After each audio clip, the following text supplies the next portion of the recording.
22 million black victims of Americanism are waking up, and they're gaining a new political consciousness, becoming politically mature. And as they develop this political maturity, they're able to see the recent trends in these political elections. Any minority that has a block of votes that stick together is in a strategic position. Either way you go, that's who gets it. You're in a position to determine who go to the White House and who stay in the doghouse. You're the one who has that power. You and I have never seen democracy. All we've seen is hypocrisy.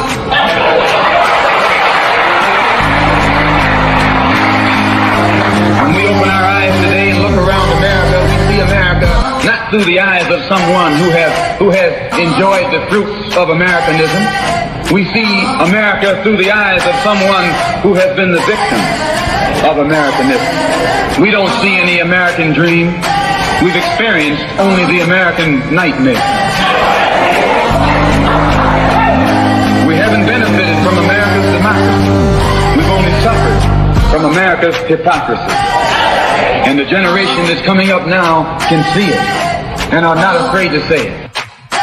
And are not afraid to say it. And are not afraid to say it. And are not afraid to say it. And are not afraid to say it. And are not afraid to say it. And are not afraid to say it. And are not afraid to say it. And are not afraid to say it. And are not afraid to say it. And are not afraid to say it. And are not afraid to say it. Welcome, welcome, welcome. You are tuned into Black Westchester Presents, the People Before Politics radio show. We're on every Sunday, 6 to 8, streaming to you live on Facebook and YouTube. We got a really big show today. But before we get into it, and before I introduce my co-host, I just want to, it's actually still on the celebration of Earl DMX Simmons. Moving was definitely powerful. I wanna definitely give a shout out to his ex-wife Tashira and how she acknowledged, his fiance and brought her up on stage and hugged her and embraced her. Like, she said, real women do real things, and you can't help but to be real if you was around that dude and you was in his life, because that was one of the realest dudes out there. He will be missed. I mean, everybody's celebrating. We put out the issue. We scrapped our April issue, which was already almost done, and after he passed, we felt that we wanted to celebrate his life. You know what I'm saying? Because a lot of people was talking about all the negative stuff on social media, so we tried to do a whole issue that did nothing but celebrate the life and legacy. Hopefully, most of y'all got a copy of it by now. We saturated Yonkers thanks to Lorraine Lopex, who was my ghetto tour guide. You know what I'm saying? We was Slow Bomb, School Street, all the bodegas, took me through the hood, word up. So the paper is definitely in the hood. It's for the streets. This one here was for the streets. This one here was for the hood. This one here was for the fans. I hope everybody appreciated it. There's very few copies laying around that I still have. Dr. Bob and I took care of Mount Vernon the other day, and got copies flurrying everywhere else. But I just wanted to shout,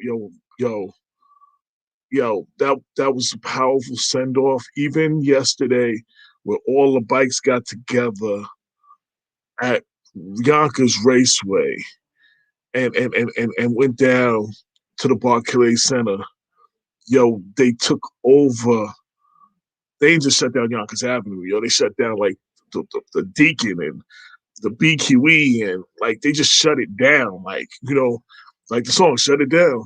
They shut it down, and the Rough Riders rep and all the people that all the different motorcycle clubs joined in. It was a beautiful thing to see. So shout out to all the Rough Riders. Shout out to the whole Rough Rider family. Shout out and my condolences to all the friends, family, and fans of DMX. I'm not going to be one of them cats that we used to run together, we used to hang out and all that. I covered his career from day one, you know what I'm saying? And I had interactions with him, but you couldn't help but feel like you know him. Like, you know what I'm saying? And, I know when Biggie died, he said, yo, Bed-Stuy shut it down if I die. And they shut down Bed-Stuy. Yo, X shut down everything. Like, it wasn't just Young, because people across the world, across the globe, are celebrating and mourning the life of DMX, Earl Simmons. And, just want to shout to Uncle Ray Copeland, D and Y and Siobhan and everybody else. With that, I'm gonna get into the show. I'm gonna bring on my partner in crime, Damon K. Jones, may or may not be here today. I am not sure, but we got the one and only Dr. Bob Robert Baskerville, aka Dr. Bob, aka Brooklyn Bob, who is joining me today. You know what I'm saying? And we got a really big show. So what's up to the people? What's up to the people? Good evening. Can you hear me? Oh. Yeah. Okay. What's up, everybody? So I had to go read this. Yeah. I had to read this because I want to make sure I get it right. So today, we got author Corey Pegues, who used to be a new NYPD inspector. Got civil rights leader and president of the National Newspaper Publishers Association, Dr. Benjamin Chavis Jr. And we have Commissioner Jiles Shipp of the New Jersey Police Training Commission. And the topic of the show we're going to be talking about when they come on is the unintended consequences of a menthol cigarette ban.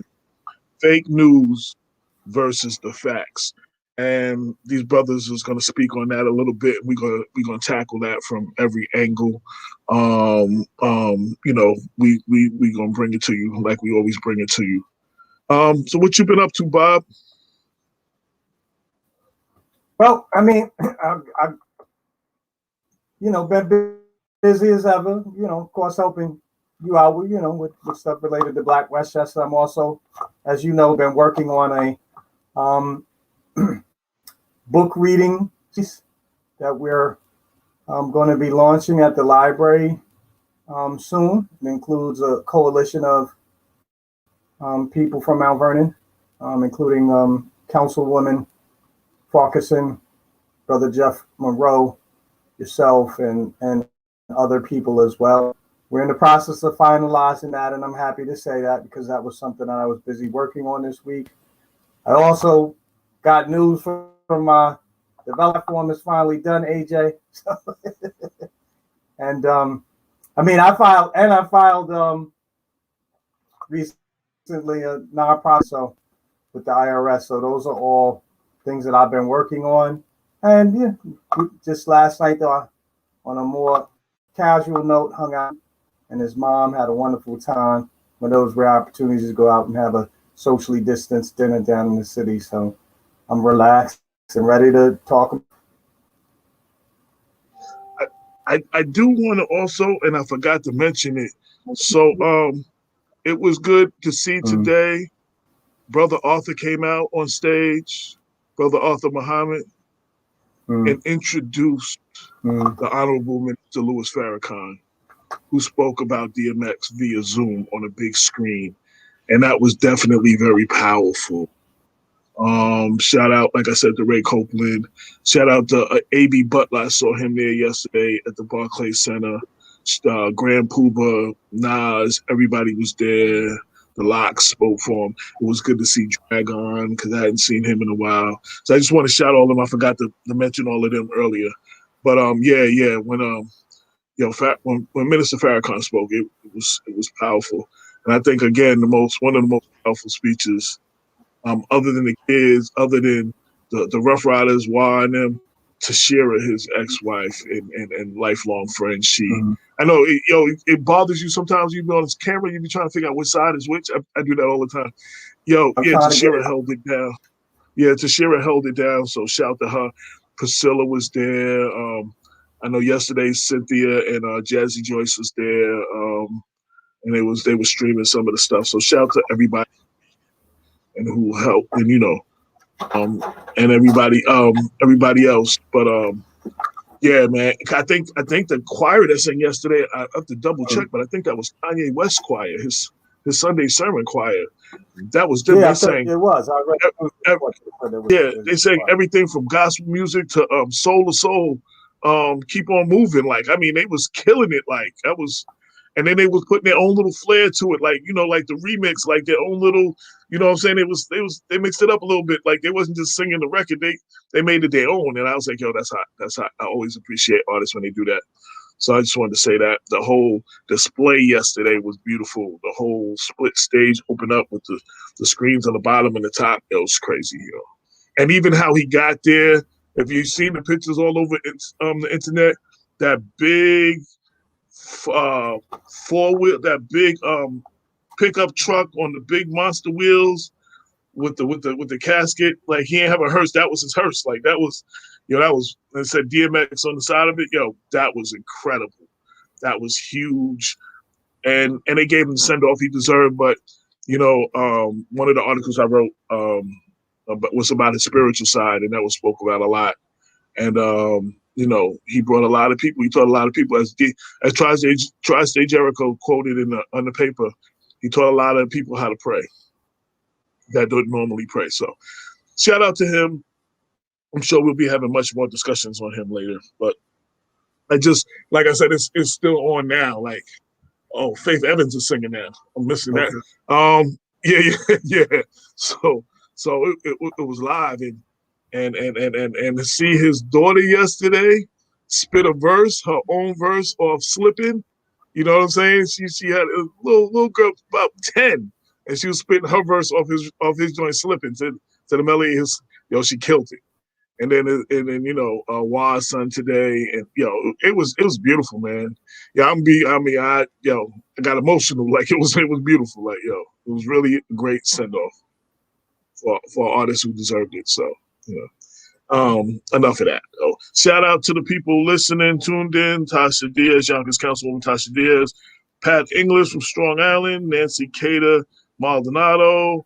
I see a couple of other people. I can't see their names right now, but I know there's a few others. Thank you for tuning in. This is episode 297. You know what that means? We are 3 weeks away from our 300th episode. Okay. You're going to have to make a celebration. We're going to have to celebrate. And if you might not have seen by now, because I posted it all over social media, we got a lot of our favorite covers of the paper on the front of a shirt. And you go to teesprings.com and you can order all of them.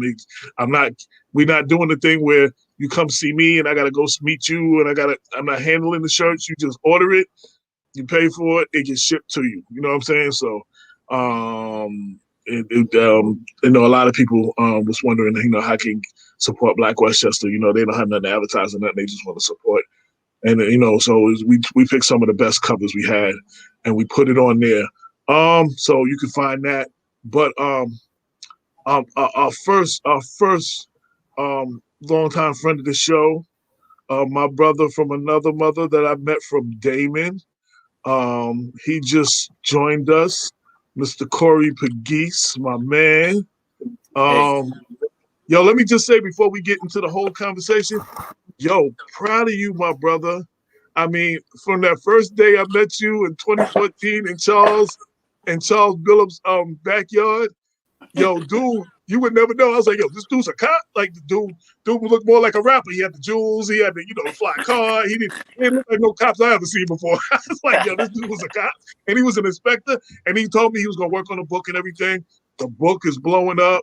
I'm seeing you everywhere from Good Morning America to everywhere else. I'm like, I know that dude. Like, you know what I'm saying? So you got I see you with the hats and the logo, and you get, every time you rocking the logo now.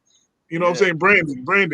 Always appreciate that. That's right. I had to give you a shout out, though. I seen you. I seen in these 7 years. I seen you come a long way, bro. Yeah, you know what I'm saying? Appreciate that. Yeah. Thank you. But listen, and vice versa. I seen y'all build this up from scratch, man. We almost at 300 shows now, right? Yeah, 3 weeks away. This is 297 right now. Yeah. Yeah. So listen, most people do this podcast game thing, and they get frustrated. you know, because it's not really popping like they want to pop. But they don't realize everything in life is a marathon. So everybody want to do a 100-yard dash, but nobody want to do 26.5 miles. And you guys did it.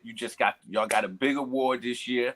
This past year or this year, I think it was this year, y'all got the big award. So, yo, I'm super proud of y'all that, you know, like I'm involved in this stuff dealing with this unintended consequences. And I'm able to say, yo, call my man, AJ and Damon, because they have a dedicated audience that need to know about what's going on. So I'm excited for Jiles and Doc to jump on, and we'll get into it. No, Jiles is tuning in right now. He's waiting for him to connect his mic and his camera is not connected yet, and then I'll bring him on the screen.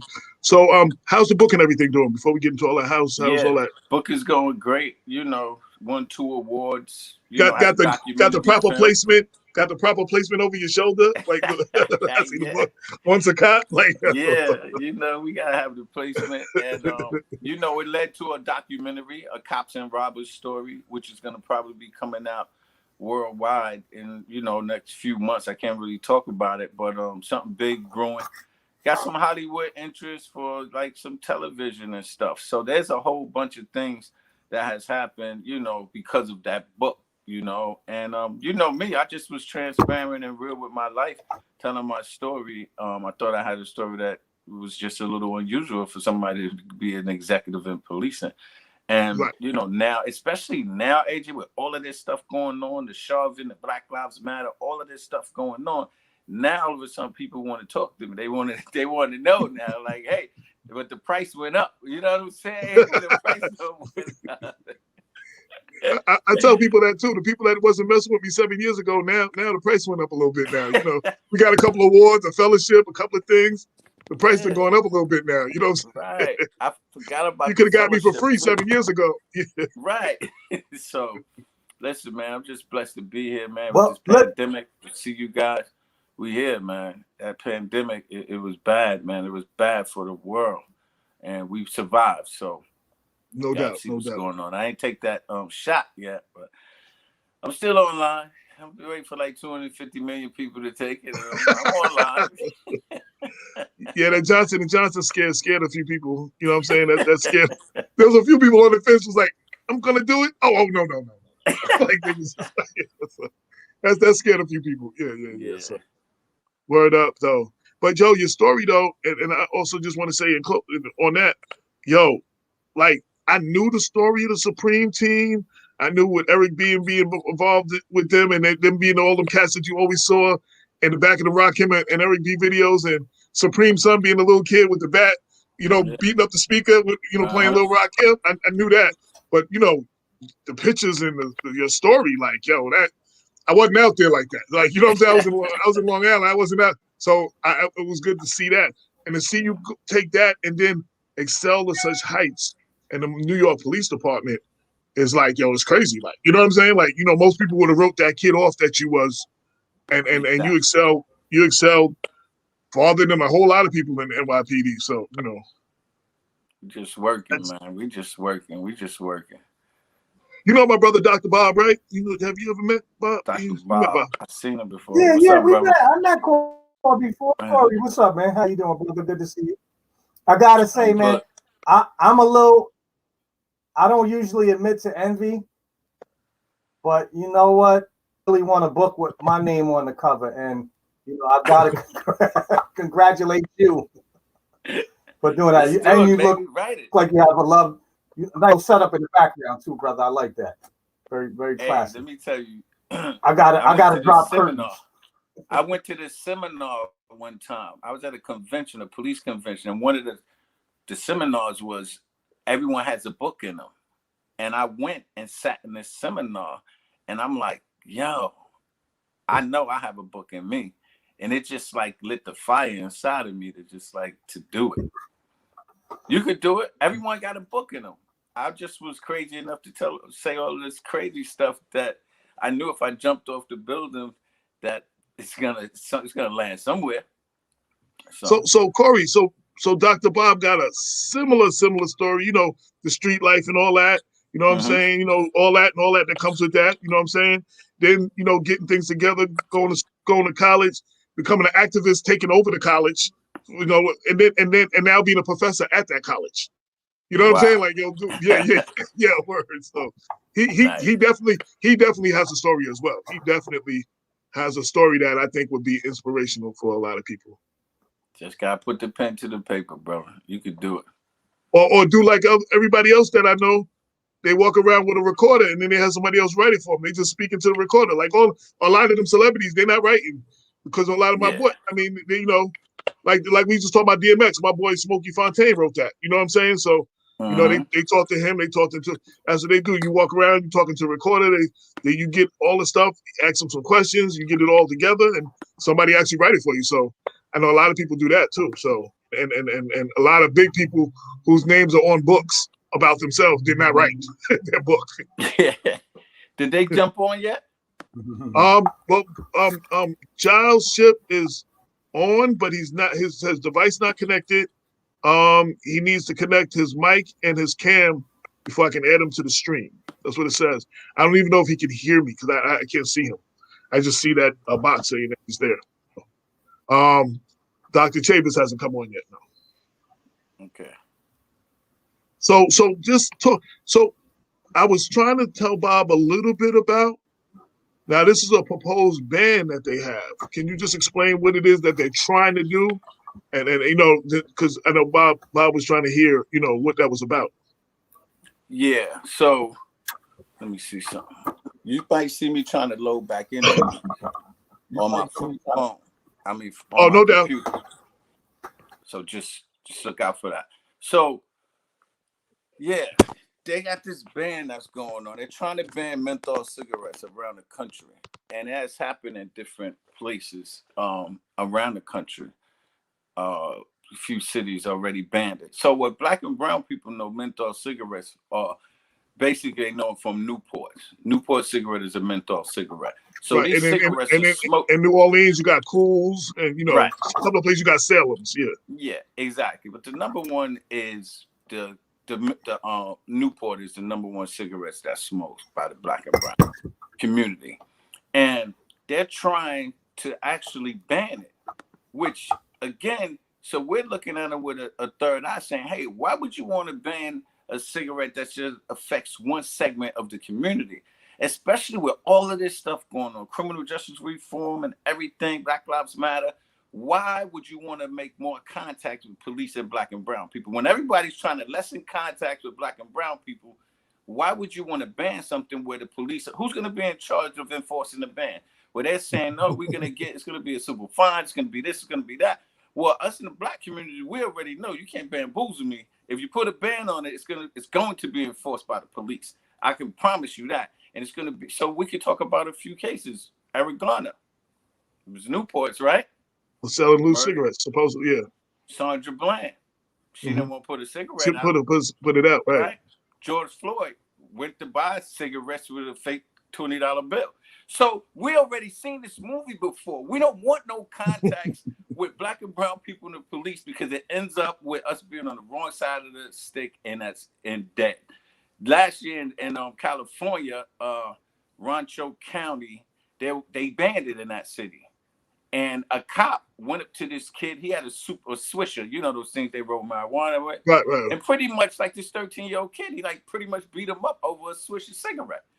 It's like we already know the blueprint. When you do this, you put this ban in our community. I was a cop for 21 years. Jiles was a cop 25, 30 years. Also a police director. We know when you give cops a tool and you put it in our tool belt, we're going to eventually pull it out when we want to pull it out. It's like in New York City, you can't feed pigeons, but nobody's arresting people for feeding pigeons, right? But if I go to Central Park and you kind of piss me off and I really want to arrest you for something, I'm looking for something, I see you throw one piece of bread, it's administrative code violation, I'm going to give you a summons for feeding a pigeon. You understand? And that's what's going to happen. And I coined the phrase for it, calling it the new stop and frisk. And we need to get this into our churches, into our communities, because I'm telling you, it's coming down the pipe. And on the 29th, which I think is Thursday, the FDA is making a decision on if they're going to do this ban. And obviously, if they make a decision, they're going to ban it. It goes through different channels. We'll still have time to fight it. But I've been all over the country Connecticut, we just ended it in Connecticut. I was testified so many times in New York State. They was trying to ban it here in New York State. We've been like going crazy trying to stop this ban all over the country. Jiles has testified. Dr. Ben Chavis been doing it for 5 years. Me and Jiles pretty much just got on maybe about a year ago with the team, and we've been like traveling around the country, going to different conferences and stuff. And when I bring it up, it's like Dr. Bob. People are saying, what are you talking about? Banning cigarettes? Why? Because when you really look at it, with the country going to down the lane of legalizing marijuana, right? So now we got this dilemma. You legalizing marijuana, so a 21-year-old could smoke marijuana, but Nana, who's 80 years old, can't smoke a Newport that she's been smoking for 60 years. It absolutely don't even make no sense. It absolutely makes no sense. And I always have to put this disclaimer out there. I don't smoke. You know, I smoke a cigar once in a while, but ban cigarettes. I don't care. You could ban. I don't care. Just ban them all. But why would you want to ban something and that something affects the Black and brown community? It has to be something behind it. We have, Commissioner Jiles is on. Let me bring him in. There we go. Welcome, sir. Good evening. How's everybody? Hold on one second.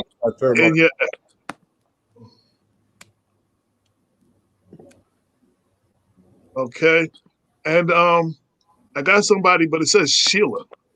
I don't know if let her listen on. She can hear, but her camera's not on. Yeah, she's not coming on. Just let her listen. That's fine. Okay. Welcome, Sheila. Welcome, Commissioner Jiles. I don't know if you heard too much of the conversation when you walked in.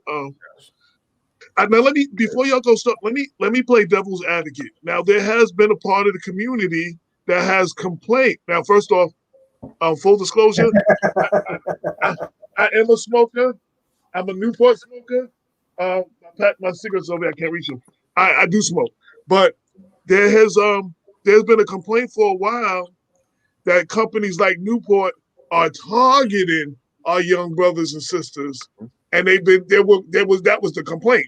So for some people, they'll be like, well, ain't y'all been complaining about this? Now we gonna try to ban it. Now y'all fighting us for banning it. So I mean, just from the other angle, but federal regulation has precluded that from happening. Now you cannot target young people in your ad. If you do, they'll be convicted of they'll be brought up on federal charges. So that argument, I understand it, I appreciate it, but it's actually laws that prevent that from happening. And as I said, I'm coming to you as a smoker, so I'm not one of those people. but I just want to bring that point of view up though, because I've heard that for a long time. Like these companies are targeting, they just targeting our young people, this, that, and the other. And even if they change the ads a little stuff, but it's still kind of almost a target. But now the other thing I wanted to bring up that Corey kind of said that we talked offline. I remembered I went to Atlanta.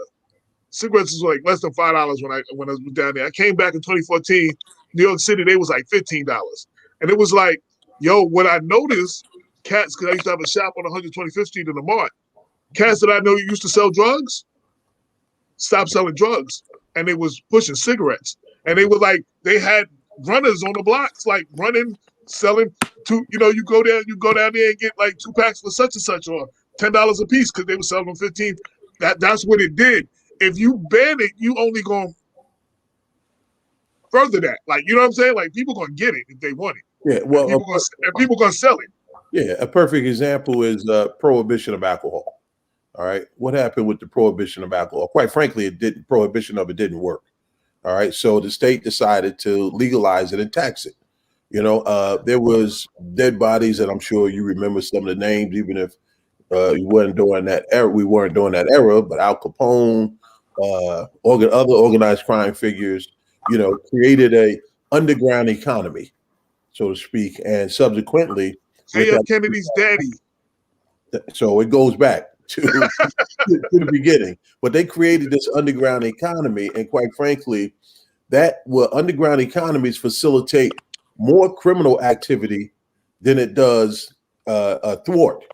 So if we want to go back into if we want to see crime rates rise, let's prohibit it. There's two ways that if you want to stop people from smoking, you stop people from smoking. And there's empirical evidence to support it. One is through education, and the other one is through treatment. And that's not just cigarettes, that's any type of substance that a person becomes addicted to. So that's the real deal. So all of the other noise, I would like to see people support that with relevant research or some type of documentation. Yeah, and AJ, just to jump in, what Jiles said, and he missed the other piece just because he just missed it, but he knows that counseling is that third piece also. Education, counseling, and treatment. Those are the three ways. And it almost looks as if like me and Jiles is going around the country advocating for people to smoke. That's what you would look at and say, hey, why are these guys advocating for people to smoke? We're not. We both don't smoke. Neither one of us smoke. Doc don't smoke either. But we were in law enforcement for so many years. So we understand and know that everything that happens, the police become the dumping ground to enforce it. And I named 3 cases: Sandra Bland, George Floyd, Eric Garner. All of them in one way or the other involve cigarettes. Now, what Jiles is saying, when that underground opened up, like you said, AJ, why would I be a drug dealer and sell an ounce of cocaine and get 20 years when I could sell 25,000 packs of cigarettes and only get a $500 fine? It absolutely makes no sense. If you make a ban, because we know if you ban, it's like prohibition. They still gonna make cigarettes. People gonna make cigarettes. You already have a market that's regulated. They put so many regulations on the tobacco companies about targeting schools. They can't have signs near schools. You don't see no more. When we was younger, you would see like the cool jazz fest. You don't see none of that stuff no more. People don't know that. We know that because we out here like talking to it blue in the face to give people, the information. But that underground, I'm scared. We're scared that once you do a ban, that underground, you think the Bloods, Crips, Nietas, and MS-13s are not waiting already in New York State. 50% of cigarettes sold in New York State is illegal already. So New York is already losing billions of dollars on untaxed cigarettes. You do know that. And if they create a ban, I'm just going to go down to Virginia, get me 13 cartons and come back and you're going to sell them. Like you said, you're going to undercut for $10 and make a whole bunch of money. But in between that, it's going to be bodies everywhere because it's going to be very, very violent. That underground will explode. And I think like even organized crime is going to get involved. Everybody's going to get involved in it. But the thing is, you think you have, so some people say it's a health issue, right? This is what they're pushing, the health community. Oh, we lost Corey. Mm-hmm. He said he might be his signal might go in and out. Okay. I'll let you take off where he left off, Commissioner. All right. Yeah. Well, yeah. Basically, what Corey was saying again on this underground economy that's created. Anytime something that people want, if people want something or have addiction to something, they're going to find a way to get it. All right. So we have a couple of choices. One, we can over police people, like what happened with this so-called war on drugs, and fill up our penal institutions. All right. Which then, in addition to that, destroys communities because you take significant people from their family out of that equation and you house them somewhere for 15, 20 years or whatever the number is on the sentence. And now, to me, that's counterproductive to what we should be doing as a society. What we should be doing is to make communities whole and to make communities flourish. But so why not I'll give you a quick example. If you have a person who is a user, has a substance abuse problem, you catch them with some narcotics. They may be a female that has 2 children. You take her and you put her in a jail. The 2 children now become a ward of the state. It costs $100,000 a year for each one of those children with the support payments that they have to give to the custodial person. All right. Then now, would it be smarter to put that individual into a program for about $30,000 or less, get them the help that they need to address that issue, and then subsequently reunify that family when that person is ready? And while you have them in that program, give them some employable skills. To me, that sounds like the better solution from a lot of different morally, from a social justice standpoint, as well as from a community standpoint, where you're trying to enhance public safety in those respective communities as well. You're not going to make that community safer by putting somebody in jail. When they come out of jail, guess what they're going to resort right back to? Why don't we try to address the ills that are impacting those individuals, and then we, in turn, reintegrate them into society? Right. He said the signal gonna be in and out, so we're expecting that. Yeah. I feel you. You know, one of the things my partner Damon K. Jones always says, like, what you said makes sense, but the system is working as it's designed to work. You know what I'm saying? It's not designed for us to be productive, to raise productive individuals in our community. You know what I'm saying? It's designed to have us housed in correctional facilities and all that stuff like that. So because a good example, my partner Damon always said, here in Westchester, I think he said, I'm not sure the number, so don't quote me. It's like 100-something thousand to house a inmate for a year in Valhalla, right? It's $30,000 to pay for him to go to Westchester Community College. Correct. Yeah. You know what I'm saying? So, like, if we were doing what was right and for our community, we'd be having some situations like that. You know. Right. And that's why we have to be on the front line when policy is being developed, when legislation is being passed, and we have to demand more of the people who represent us, who we also pay the salaries of. All right. So absolutely, I agree with you. Of course, you know, ever since the inception of Africans in America, this system was built off of our backs, and it was built to continue to maintain us as an underclass. I'll concede that any day. And as far as we think we are away from that process now, I could argue to differ. But at the same time, you know, we have to be on the front lines, on the cutting edge. New York State, especially, you have some great representatives from Brooklyn, you know, and those districts that understand this. They lived it, so they are better representatives and can work towards that. But at the end of the day, we gotta, you know, we have to do for self. Ain't nobody gonna do for us, and we gotta push our issue. This is our money too, you know. So we're gonna have to make sure that our elected officials and appointed officials develop policy and develop legislation that's going to have a positive impact on our community and benefit those of us who they represent. Oh, so this is not a ban on cigarettes as a whole.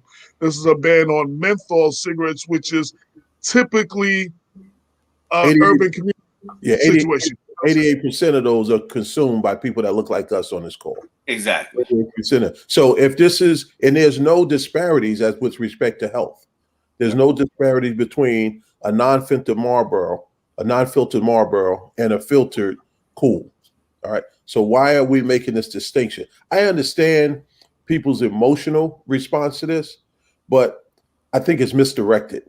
Okay. And when you have emotional responses and it's not based on relevant research and the data that we collect throughout that time, we're going to make decisions that we later regret. Again, I'll go back to this phony war on drugs. All right. Where are we at now? Now we're trying to undo. Now we're trying to legalize marijuana. We're trying to undo things that put us in the predicaments that we're in now. And we got to be more proactive. We have to be on the front lines of this. Specifically, all right, let's change the narrative. If that's the case, if that was the real concern, why don't we ban all cigarettes? Exactly. All right. Why don't we ban all? That's what I was saying. Right. Yeah. I mean, you're going to tell me if a person we generally people generally smoke the kind of cigarettes, they drink the type of alcohol that's basically been consumed by people from that community. We're all a sum total of our life experiences. All right. When I grew up, I drank Coke 45, I drank Slit Small Liquor Bull. And that's because that's what the older cats was drinking. All right. People in our community smoke Cools, Salems, Newports, because that's what was done in that community. People in other communities, they smoke Marlboros. All right. They drink Budweiser because that's what was, you know, consumed in those communities. So being that that's the case, and we know that, how are we going to, with good conscience, allow people to make laws like they did when the Black Code was in place, like they did when Jim Crow was in place, that impact just a certain group of people. That's not administering justice equally and fairly. All right. So, like I said, if it's the tobacco issue, then all tobacco should be banned, not just allow one guy on one corner to smoke a non-filtered Marlboro. And I'm not a cigarette smoker, so, but you get my point. And then have a guy on another corner because he's smoking a different brand of cigarette. He's subject to an arrest, or he's subject to interrogation, or even if it's a field interview. All right. So, we learned our lessons. You make a good point where so from a distance, you can't tell the difference of a Marlboro with a filter on it and a Newport. So, you know what I'm saying? Like, so I'm not smoking Newports now, and I'm smoking a Marlboro, a filtered Marlboro that come in a red and white pack. You know what I'm saying? And the cops see me and come, harass me or whatever. Right. I'm not smoking menthol. You know what I'm saying? But so that's you so would assume, AJ, that's the you would assume stop. Right. You would assume right. You would assume seeing me that I got a Newport in my hand. But I'm not smoking a Newport, but that still gives you the excuse to stop me, harass me, to cause some interaction with with Black and brown people that don't normally go good with us a lot of times. Exactly. You know what I'm saying? AJ, let me give you a good example. After 1865 Emancipation Proclamation, 13th Amendment, all right, what was done was it was devastation in the South. The labor force was devastated because of the Emancipation Proclamation and after the Civil War. All right. So they needed labor. So what did they do to get laborers? What they did was they created laws directly aimed at African Americans. It was called the Black Codes. For example, if you were walking beside a railroad track, all right, which you had to do because you were walking from one farm to the next to go to work, you were subject to an arrest. If you couldn't make a good account of yourself, all right, you were subject to an arrest. And at that time, we didn't have the resources or the wherewithal to go and get documentation to prove who we were. So they would make these laws, consciously make these laws, so they could in turn arrest us and then subsequently put us into prison and lease us out to other farmers. They call them planters some places and farmers some places. They lease us out so we could become the labor force. All right. And then subsequently, they will put us in coal mines and a lot of different other industrial complexes so we could do the work again for free. So that's what I akin this to. This would be another Black Code, all right, that we're going to impact a certain group of people, and it's not administering justice fairly. And we got to be on the front line to stand up, as men and people in law enforcement, to say that, look, you know what, there are things wrong in policing, and we got to take the affirmative steps to prevent that from occurring. And our legislators too, and most. And I talk to chiefs of police from all around this nation. They're not even aware of these things going on. When they were proposing it in New York City, the police commissioner there wasn't even aware of this going on. But again, here would be something else that we would throw on law enforcement plate that you have to enforce without even consulting with law enforcement from a public safety standpoint and seeing whether or not this is a good public safety initiative. And AJ, again, they're constantly saying that the police won't have no involvement in it. And Jiles and I, the commissioner and I, we both know that the police will end up being a dumping ground for enforcement. And you just made like a perfect example. I don't know the difference between the Newport and the Camel. While I know that, on that corner, there's been some crime. So now there's a ban on this Newport cigarette, and I see 3 kids over there smoking. But I don't know what they smoking, but now I got my reasonable suspicion to go talk to them because I'm like, hey, they smoking a Newport. It's banned. Now I'm going to give them a citation or whatever it is. And now we create a contact. We're trying to lessen contacts around America with the Black and brown community, lessen as much as we possibly can. And if you do this ban, I promise you, it's only going to go left. It's going to be more contacts, more engagements, and more tragedies, just like we've seen with Eric Garner Sandra Bland, and George Floyd. Same thing. It's gonna keep happening. Dr. Bob, so you wanted to chime in? So I have to tell you, gentlemen, I'm, my natural inclination, as someone who does occasionally smoke, so it's not just so we're aware. Mm-hmm.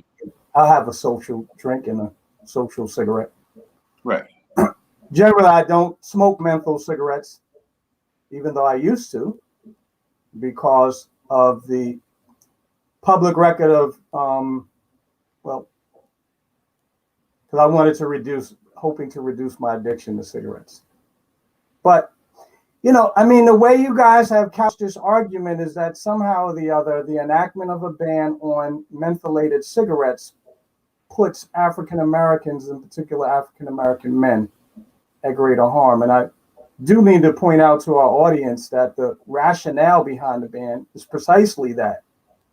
It's going to lessen the impact of cigarette smoke damage, particularly on the African American community, because, as AJ already indicated, we have an increased propensity to use cigarettes. Now, I will say there are many health hazards that afflict the African American community in particular, and I don't know that I would be unpersuaded that someone would say to me that we should not make a law that protects African Americans in particular. For example, we have a higher, health damage from exposure to pollutants, because we tend to be in areas that are have various environmental hazards, either close to highways or a lot of chemical plants sited next to them. We should be getting rid of those because those disproportionately affect us. And so from my standpoint, it seems like that's what this is an effort to do. Moreover, I have to say that there are a number of prestigious organizations that have thrown their weight behind a call for a menthol cigarette ban. In fact, it goes all the way up to the UN, as I'm sure you gentlemen are aware.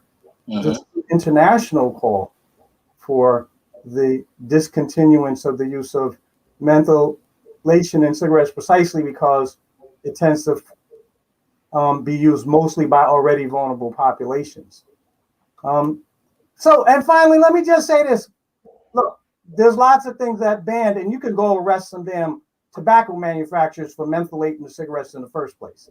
There's nothing that says that if you have a regulatory ban on cigarettes, that the point of ban enforcement is at the street level. As a matter of fact, a ban on the sale of production and or sale of mentholated cigarettes is not quite the same thing as a ban on smoking them. I just hope, I don't know, maybe you gentlemen can respond to some of what I have said. Yeah, so we know there's some prominent organizations around the country, especially like the NAACP. Hazel Dukes is adamant about, ban. We get that. There's gonna be a segment of the community that is like, let's ban it.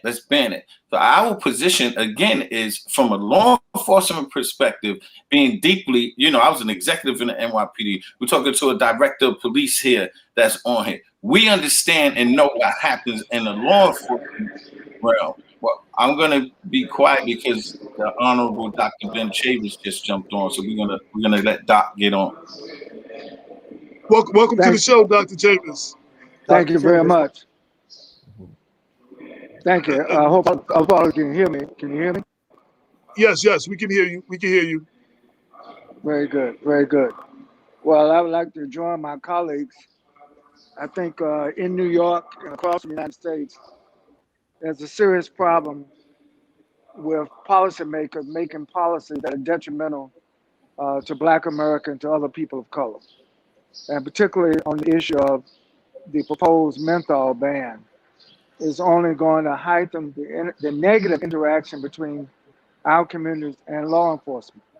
We're living in a time where we should be reducing the interaction between law enforcement and the Black community, and yet there's some state legislators, there's some city council members, there's some county commissioners who are introducing policy that goes against the best interests of our community.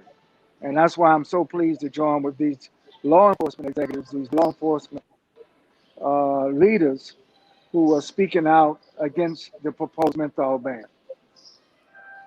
I want to throw something out there. One of the things we talked about on the show, and we talk about, Damon and I talk about a lot, as Black people, we have to be careful what we call for. Like, just in case y'all talked about the crime bill in that era, Black leaders were calling for stiffer, for the government to do something because crack was killing our communities and, all of that and the violence and everything. And they called for that, but we wasn't exacting what we called for. So we ended up with the crime bill. You know what I'm saying? Exactly. The same thing with after 9/11. We called for some reactions and let the government do what they want, and we ended up with the Patriot Act 1 and 2. You understand what I'm saying? Like, we have to be careful when we, and that's what I said. We need to be careful and be specific in what we're asking for. We asked for a chokehold law, right, Corey? After Eric Garner, and after George Floyd got a knee in his neck, then we got a chokehold law. That don't stop you from a knee in the neck. You know what I'm saying? Where we need legislation that said if a officer violates his policy and procedures and it leads to a death, that's a crime. That will cover everything. But we were just emotional saying we want a chokehold law. So I just bring these things up. So for the people that are claiming, that want this ban, sometimes we have to look at all the aspects of it. And I think that's what y'all are doing. Yes. And what the outcomes could be, because we're asking the government to do some of this stuff. And then when they do it, we don't get it. It don't go our way. You know what I'm saying? It never goes our way. And AJ, you're absolutely right. And I've testified before the U.S. Congress on these particular issues, after even dealing with going back to the crack epidemic. And now you see these congressional members are walking back the measures that they put in place. They're saying, yeah, maybe I was wrong, because the devastation that happened to the communities because of these draconian laws that were put in place has not produced the outcomes that we really wanted. So you're right on point. The congressman just said it the other day on TV. It came in after Adam Clayton Powell, New York congressman. I can't think of his name off the top of my head right now. It'll come to me. But also what we have to look at too is Rangel. Charlie Rangel. Yeah, that's right. But also what we have to look at too is that, what is going to be, why are we taking a public health problem and putting it in a criminal justice basket? All right. We know what happens with that. I mean, if it's a public health problem, let's treat it as a public health problem. Because when other public health problems impact other communities, they treat them as such. Look at the opioid epidemic now. Look how they're treating that when it's impacting. We used to call back in the day heroin, when people used to mainline and shoot dope, But now that it's a problem with younger white kids. Now it's a opioid epidemic or problem, and we're treating it as a medical problem. So we got to be very conscious of what we're doing. What we know is that smoking in our communities are being drastically reduced. All right, over the last 20 years, it's been reduced approximately about 40%. All right, and how is that being done? Through education. All right, through education and treatment. So if that's working, why are we going to try to put a criminal justice fix on a public safety problem when we know where that gets us? I just wanted to add that. I do want to be real quick about. I just want to say this real quick, because I just got a text. So we're talking about legislation. Mm-hmm. So a person who watches the show a lot, our newest congressman from the area, Jamal Bowman. Corey, he wants me to get him in touch with Dr. Chavis, and he said he wants you to be his mentor. So he texted me that, and he wanted me to make sure so I can give Corey the number and get y'all together. But he would like to definitely pick your brain, because he's up there now. He's our newest congressman up there. And we need him on this. We need him on this issue too, So yeah, Absolutely. just send me I'll the be number glad. and I'll send it to Doc. Yeah, I'll be glad to confer with the brother and salute to him. He won an outstanding election. We're so proud of him, and we would love to work with him very closely on this issue and other issues going forward. Racial profiling is illegal. The menthol ban targets black people. It's like, unfortunately, some people thought uh, frisk and search was going to be fair. It's not. These things target our people. So whether it's driving while black, walking while black, breathing while black, smoking while black, that's racial profiling. And we got to stop it before it happens. So I want to note for our audience, my understanding is that the question of mentholation in cigarettes has become a national policy issue because the FDA conducted a study and released a subsequent report in 2009 that concluded that the elimination of menthol cigarettes would in fact serve a public good, reduce the number of people who become addicted, start smoking, become addicted, and then develop a disease. So I mean, we can have reason to be skeptical as to whether or not the FDA has acted in good faith, but that is the federal agency that is authorized to do research and investigations and issue recommendations to preserve the health of the American people generally. Yeah, I Dr. do also Bob. want to say, one second, Cor, 1 second.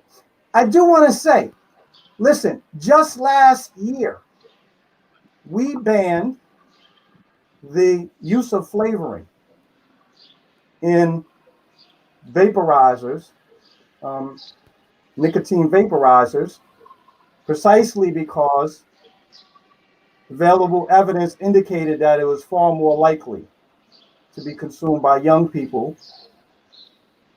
I mean, by the logic by which you guys are using, we should have expected that, I don't know, any flavors that might have been preferred by African Americans or by extension Latinos, if you will, would have led to increased contact with the police and put us at greater risk. I don't know that there's any evidence for that.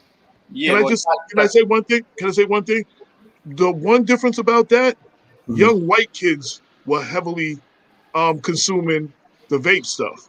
Young white kids. It was a problem in the white community. exactly. And that's probably why they cracked. It was a major problem in the white community. It was not only I was don't know that major. there's any evidence for that.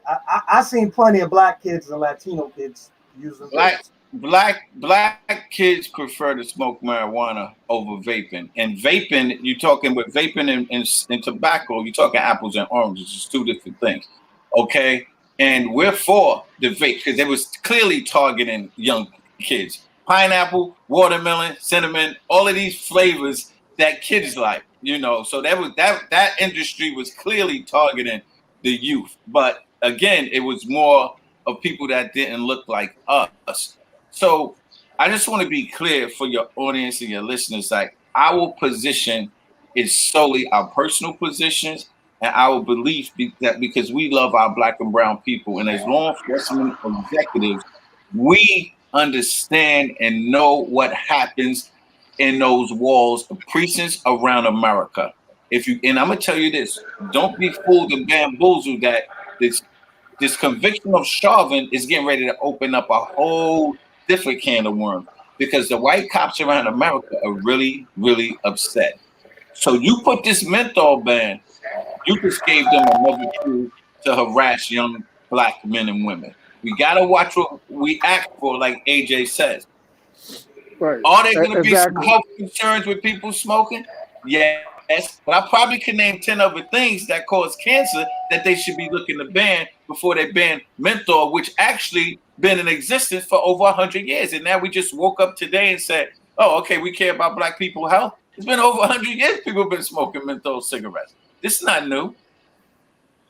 And the reason I brought that up about the cigarettes, 1 second, I brought that up. Dr. Bob smokes Marlboros when he does smoke. And occasionally I have not had, occasionally I didn't have mine and I smoke one of mine. So I know that the filter from the outside, you can't tell if I'm smoking one of those or Newport from a distance when you walk up on me. There's no way you can tell that I'm not smoking the menthol. You would assume that because I got it in my hand, it's a menthol, even if it's not. And I do agree that even if the intentions are pure, it is going to be used for interactions. And I mean, Right. there's no way to get around that. I mean, just look at policing in America right now. I mean, we I, have examples. I don't know how you reach that conclusion, though, brother.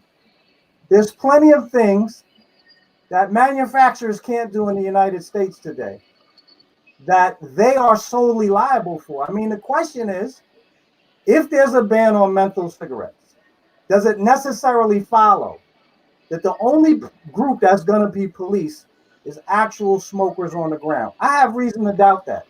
When the FDA or any federal regulatory agency bans the use of certain chemicals in your lawn fertilizer, the main target of enforcement is the companies that manufacture it, not the actual people who are watering their lawn. So, So Doc, what you're missing, Dr. Bob, is this. Yeah, they'll be targeting, big tobacco if they make it. But if you ban it, big tobacco not going to make it no more. So now what we're going to open up is this whole underground, and you're going to be smoking. They think they have a health issue now. When you get a ban, you're going to have Ramel and Boo Boo making their own cigarettes, putting them in Newport boxes and selling them, and you don't know what the hell our kids are going to be smoking.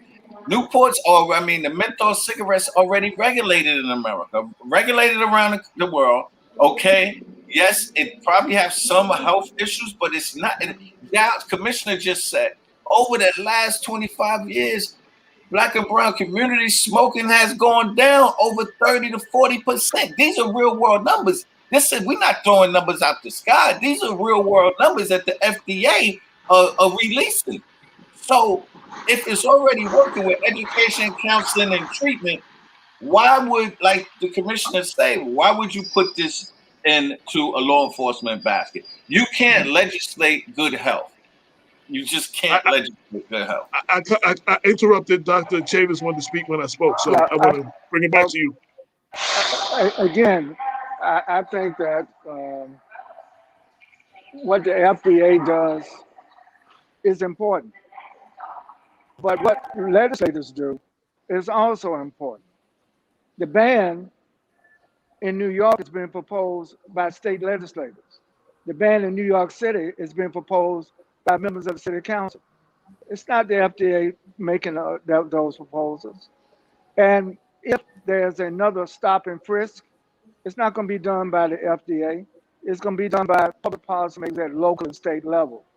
Racial profiling.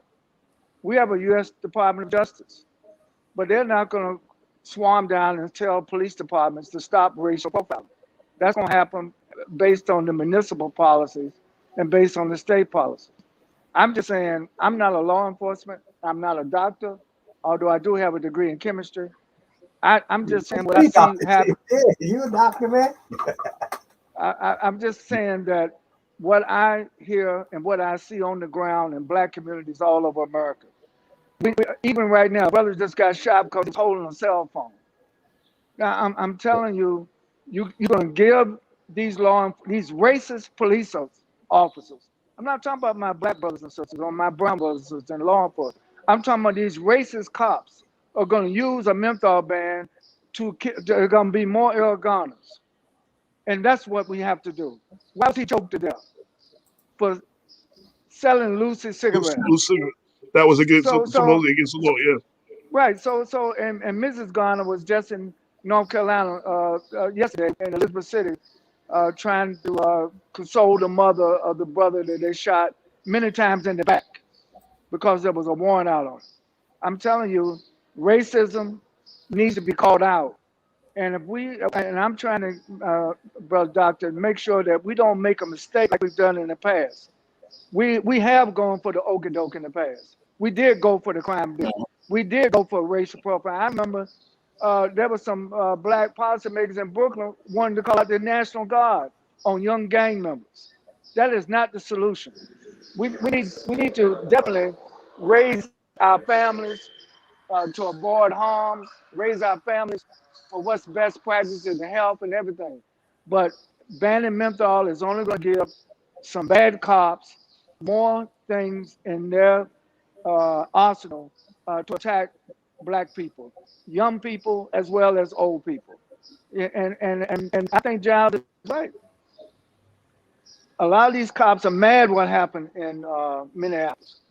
And instead of pushing back, there's going to be an acceleration of racially motivated police brutality.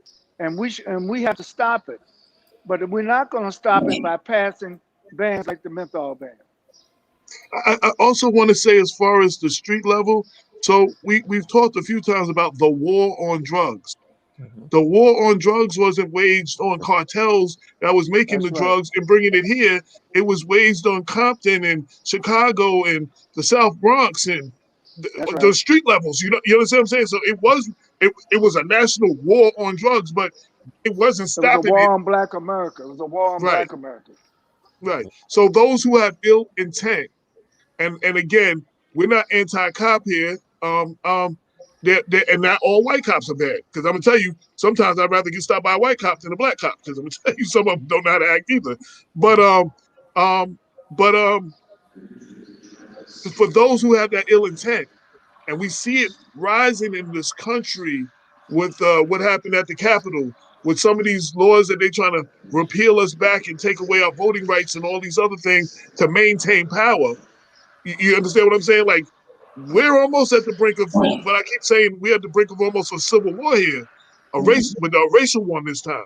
You know what I'm saying? And it's like, for those with ill intent, I think this is the excuse they need. This is the whole excuse they need to Yeah, justify their actions.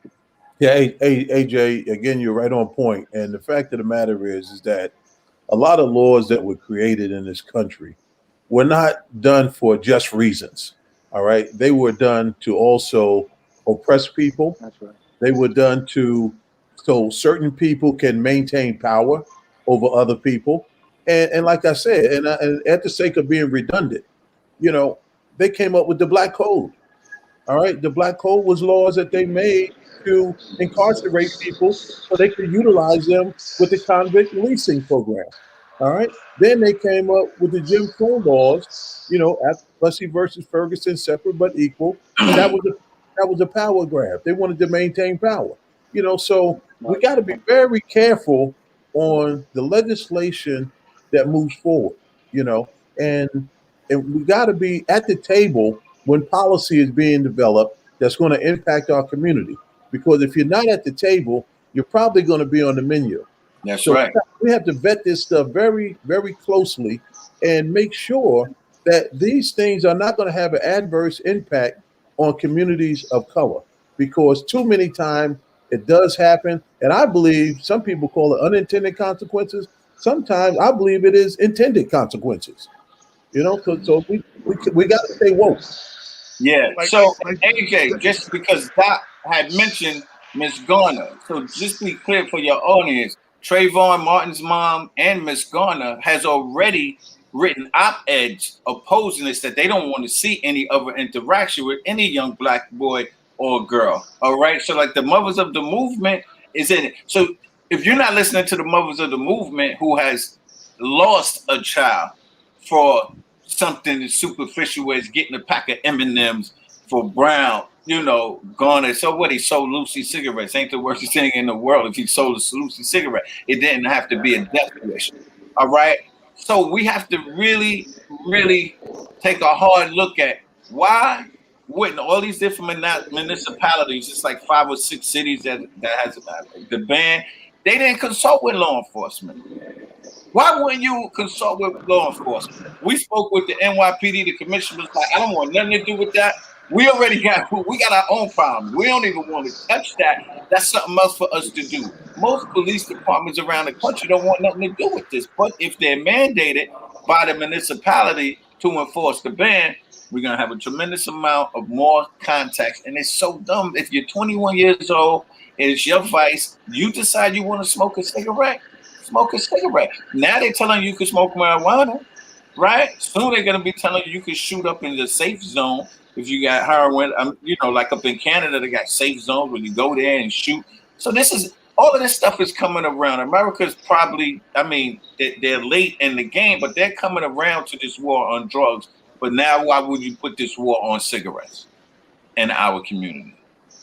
And I say the legislation that you watch, the legislation that they're passing, like this latest legislation that the governor pushed through in Georgia, basically voted, which is voter suppression, and the black congresswoman got arrested trying to enter the room while he was signing it. And Bob Bob laughed at me and told me it's not a good idea. I think we should all go to Georgia and we should all bring cases of water and we should all give them to all the voters and let them keep, like Martin Luther King did, let them arrest us and keep arresting us till the jails is full. You know what I'm saying? I think we all should do that, to go down there. I just want to be clear. I didn't tell you I didn't think it was a good idea. I thought it was a bad idea. I said it's not sufficient in and of itself. No. But I'm saying that's one of the things I think we need to do. But the difference between Georgia and New York, we have the black and brown, black and Puerto Rican caucus, the black and Asian caucus. We have enough legislative might in New York State to prevent this from happening. Same thing in Jersey. You know, we must learn from what, I'm glad, AJ, you mentioned Georgia. Because what they're doing in Georgia, they're mad because they got 2 new senators from Georgia. That's what they're mad at.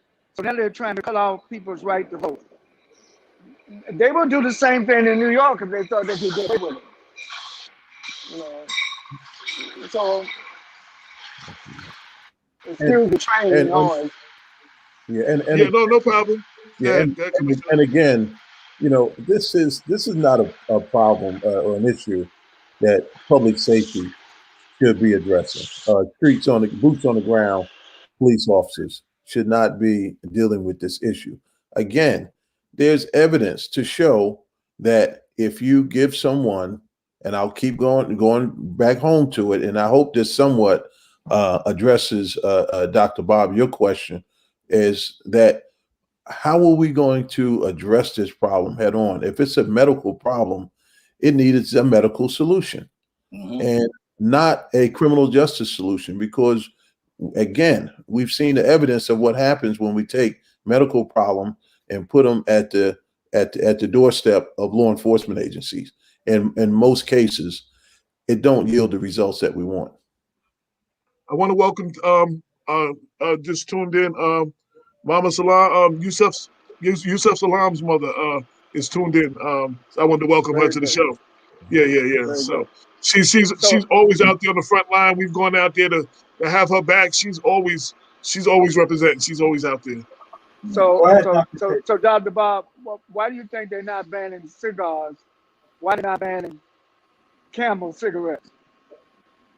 I think the reason why menthol cigarettes in particular are being targeted is because of pressure from a lot of African American advocacy groups, number one. Number two, you're not going to be able to go much further. You can't have an outright ban on cigarettes in the United States of America because the tobacco lobby is too powerful for that. I take this to be a kind of incremental game. But the reason why I asked the question, because they know they cannot going to do anything that's going to hurt white people. That's right. But when it comes to black people, they triage black people. We're the most hurt. We're the most victimized. We're the most targeted. We're the most racially profiled. And so even the young brothers and sisters who I think are misguided out there proposing the health ban, they're not thinking of the consequences. That's why we talk about unintended consequences. I don't think no black man or woman in their right mind would want to hurt another black person. So I would say they may be well-intentioned, but they're not thinking of the deadly, devastating consequences of promoting something that's going to racially profile black people. And a ban to require enforcement, and enforcement require multi-agency task force. You think they're just going to have a ban and nobody's going to do anything about it? You can't just have a ban.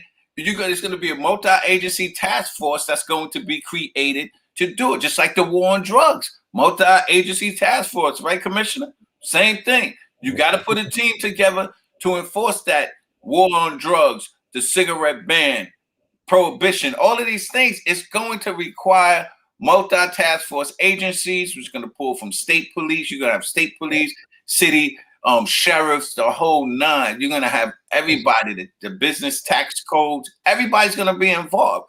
Unnecessary resources being utilized. That's when HIDA came into existence. Exactly. That's exactly when HIDA came into High Intensity Drug Task Force. Right. And I also just want to say for a quick, say this and then I'll get to you about. I also want to say for our listeners to be clear, even as a smoker, we're not saying that the studies that menthol cigarettes kill a lot of Black Americans. I mean, there's studies for that. No one's challenging that stuff again. But is the ban the way to handle it, or like you said, providing services and education, which already seem to be working? And I also want to say this, and both of y'all are law enforcement, so you can tell me if I'm right or not. You know, I've had the pleasure of talking to many police commissioners and police chiefs throughout Westchester and some throughout New York State and around the country a little bit sometimes too, because of what we do. And while one of the complaints is that they are being asked to do too many things that they are not supposed to be doing, and when the system breaks down and cuts back services, they're the 24-hour agency that has to address these calls that do not require someone with a badge and a gun to address them. And a lot of them here in Mount Vernon, we've had an incident where the shooting of a emotionally disturbed individual. And at the press conference, I asked and found out that the majority of the police department is not trained to deal with emotionally disturbed individuals. Mm-hmm. You understand what I'm saying? So it's that's around the country. So you gotta understand, a police officer goes to the police academy, let's say 6 months. They get DWI training, domestic violence training, emotionally disturbed, all of this different training, firearms, all of this training. So they're not the master of anything. They just have to know a bunch of stuff. So all we have to do is like look at Oregon. They have this program called Cahoots. When there's a call for emotionally distressed situation, they send trained counselors there. And Commissioner, if I'm not wrong, it's been about 25 years and they haven't had one police shooting with the Cahoots unit. Not one.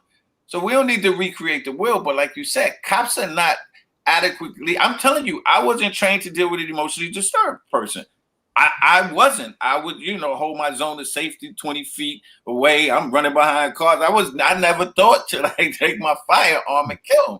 But this is what happened with these cops today. So when you put somebody with a gun in their hand and then you add on a tremendous amount of stress and they're scared of that segment of the community, it's going to lead to disaster like Dante out there in Brooklyn City, Minnesota. Yeah, in New Jersey now, we have just got a policy put in place by the Attorney General that's going to mandate now that all police officers get CIT training, critical incident training. And in that will encompass the training of people who may be emotionally disturbed, also people who suffer from autism and any other type of issues that may exist when a person have some mental challenges. So, no, it's critically important that all law enforcement officers have that type of training. And you said something else too, AJ, that I wanted to respond to. You talked about resourcing. Police departments are strapped already with resources, allocating our men and women who serve. And so if I have a responsibility, number one, we have to respond for calls. All right. And number two, now we have to determine how our resources are going to be allocated. And I can tell you this, I want my resources out there stopping violent crimes proactively. I want them working on that proactively. I want them taking guns off the street. Okay. And this would be, even if it was mandated by the council or the legislature, this would be very low hanging fruit for me, because I know that the majority of jobs that I go to where there's a problem, I would say about 75% of them, even when I was working the street, I would say about 75% of them were one way or another had a nexus to alcohol or drugs. I have problems with people smoking cigarettes starting fights. Usually they're in a more calm mode, and that kind of cools them out. So that's not a priority. Again, that I think, or it's for the most part, even a matter that should be put into that law enforcement or criminal justice model. And to bring it back around to menthol cigarettes, let's just be clear for the listeners and the audience that menthol cigarettes are no more cancer causing than the non-menthol cigarettes. So these are studies. Again, these are studies that they don't cause cancer less or more. It's the same thing. So I don't understand why. I do understand because I'm a black man. I only been black my whole life. So I don't have trust and faith in the government when they're doing something that's going to be targeted just to our community, from the war on drugs to slavery or what have you. We're always the bottom feeders, low on the totem pole, just like Dr. Chavis said to Dr. Bob. Why do you think they just picked the black and brown community? It's obvious. The elephant is in the room. They're not banning cigarettes with all of these rich white people smoke cigars. They're not banning those cigars. Big business, big money, and it's a vice that they love. So why, if they're going to test it, like, let's use menthol cigarettes because the black people smoke it. We're not buying it. We're not going to be bamboozled. It's going to be the new stop and frisk, and we're not going for it. We're going to be out here talking about it until we blue in the face, and we go to every municipality to fight this ban on this cigarette against our community. I want to read a tweet, and then I want to give it to Dr. Bob. So our new district attorney, Mimi Roca, retweeted something today, and people say, I'm always hard on the police, and if they do something right, I don't ever big them up. So according to this tweet, I have not verified this.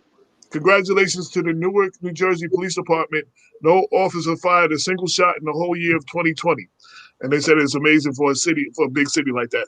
If that's true, props to them. People always say that I only point out all the negative stuff about police. So since I saw that, I wanted to bring that out. If that's true, props to them. It's true. Okay, it is true.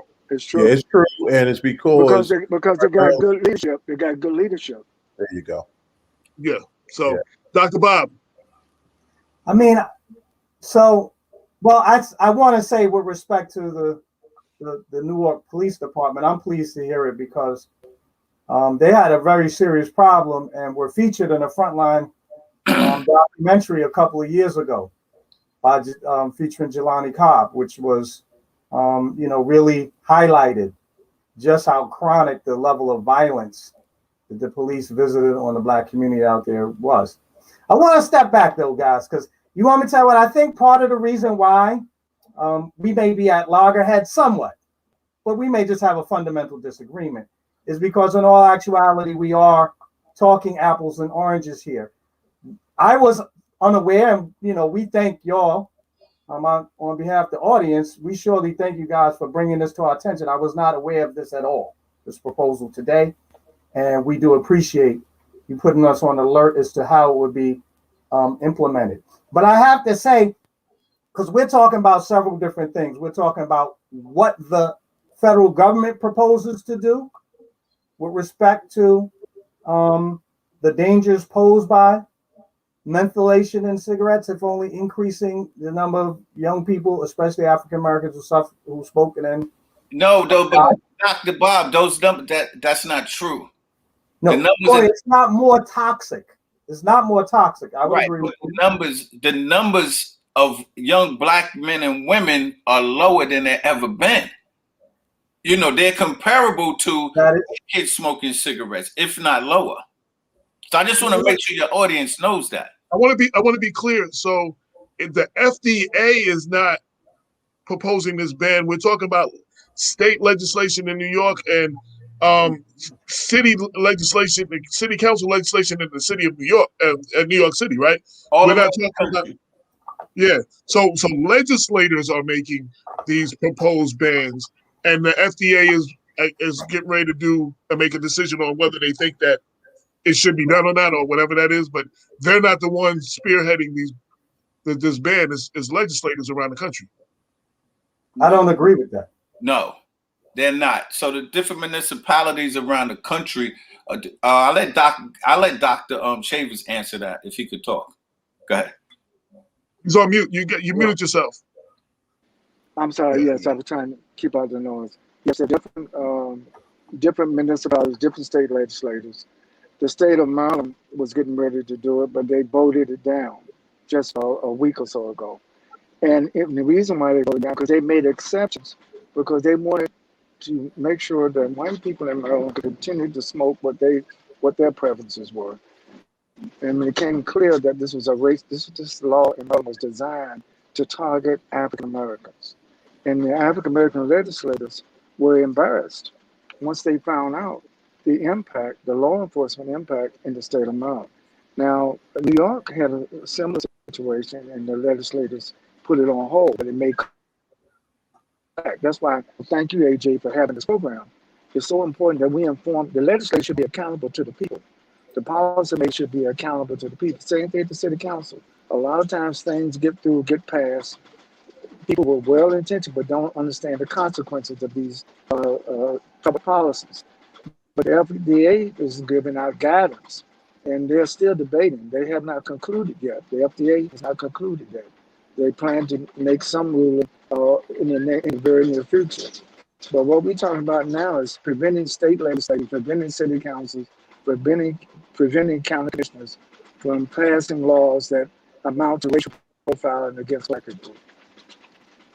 So, and also one more thing, Bob. Also, I think I heard, and I want to be clear on this, while the legislators are proposing this, they're not talking to law enforcement. I heard somebody said the commissioner didn't know in New York City or something like that. They're not. Yes. They're not having this conversation with law enforcement on what the effect could be, with their involvement or anything. Yeah. So, like Bob said, he didn't know. The commissioners don't know either.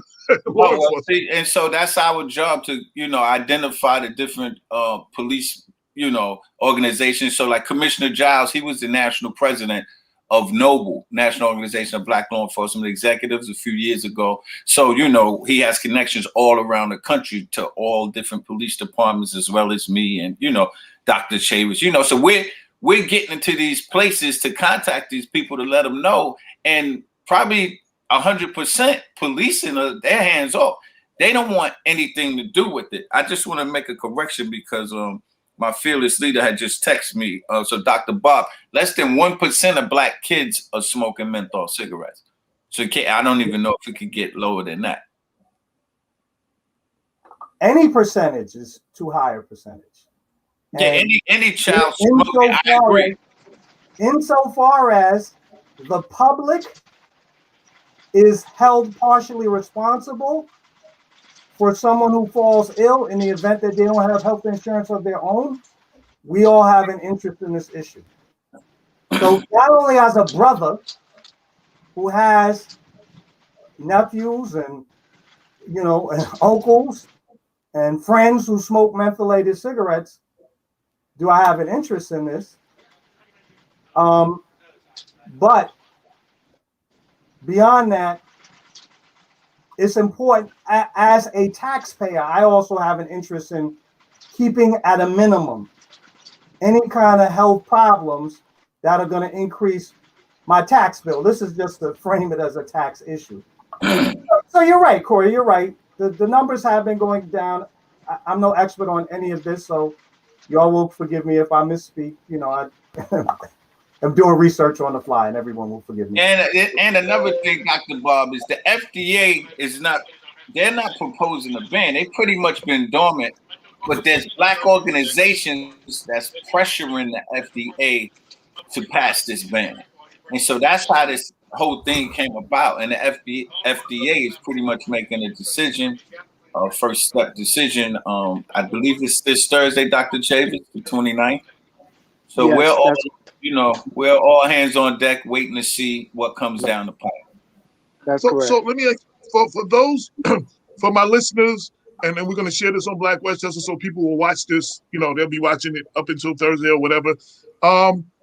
Anybody now who's hearing about this for the first time that wants more information on the topic, on these bans, is there any website they can go to read up on this? Where can they get some information on this? Or yeah, so there's no central repository, but it's all you got to do is go on the Google search engine and type in menthol ban. We've been writing op-eds. We got op-eds all over the country, and there's a lot of information on it. Right. There's no You can go. central- You can go to blackpressusa.com. The National Newspaper Publishers Association, which I lead, 230 African American owned newspapers across the country. We have taken a position as an organization on this. We are opposed to the menthol ban, and we've written editorials, op-eds. So go to blackpressusa.com and put in menthol ban. You'll see a lot of information. Yeah. Now, okay, AJ, go ahead. Yeah, I just wanted to say too, before we get off the criminal justice part of it as well, is that in New Jersey, where we were able to push back the ban on it as well in the legislature and the governor, with the support of the governor. But in New Jersey, it was nationally reported. We had a problem here with racial profiling with the state police in New Jersey. All right. And I can tell you firsthand that most of those stops, I worked on the road for 17 years in various different capacities in patrol division. And I can tell you firsthand is that the pretext for the stop, back then, they told us when we went to DA school, if you see a Latina driving a car with Florida plates, if you see an African-American with dreadlocks, those were more highly sought after people.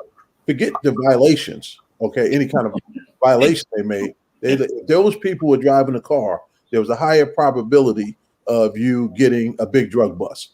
And what happens when you get a big drug bust? Then you get to be put in an elite unit, you get a promotion, and all of those things were directly tied to. So what happens then? The cop, he's going to go whatever after, hey, that's more money in his pocket. So let's go after this one. But now, how do you get those stops? And something we don't talk enough about is we use different pretexts for the stop.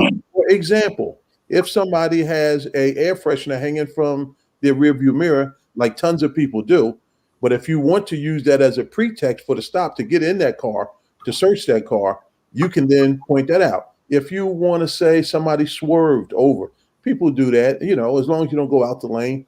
There's a number of different pretexts we could use. We don't need to add another one to that stockpile of pretexts. So if somebody's driving down the road, it's one thing to see somebody outside, but if they're driving down the street smoking a cigarette, you can then now use that. If this goes into law, you can use that as a pretext as to the reason why you're stopping and engaging another African-American, and that can be disastrous. Jiles, remember Sandra Bland was pulled over because she was smoking. Yes. It led to her death. I experienced that air freshener thing. My daughter lived in Central Islip, Suffolk County, Long Island, and that area that she lived in was kind of a hot area. So I'm driving my boy's car. He's in the car. So they rode with me. It's about a 45-minute ride there in the back. They rode with me. I had to go pick up my daughter for the weekend or whatever. So, it's late. It's close to 11 o'clock or whatever. They expected me. One of the people in the car wanted to go.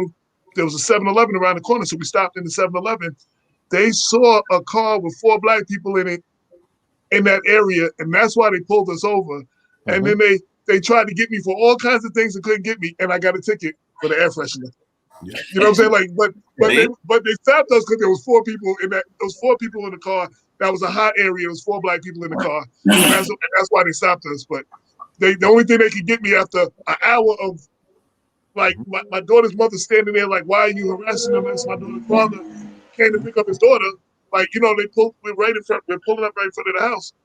They couldn't get us for nothing. And they gave me a ticket for an air freshener in Suffolk County. Yeah, obstructing view.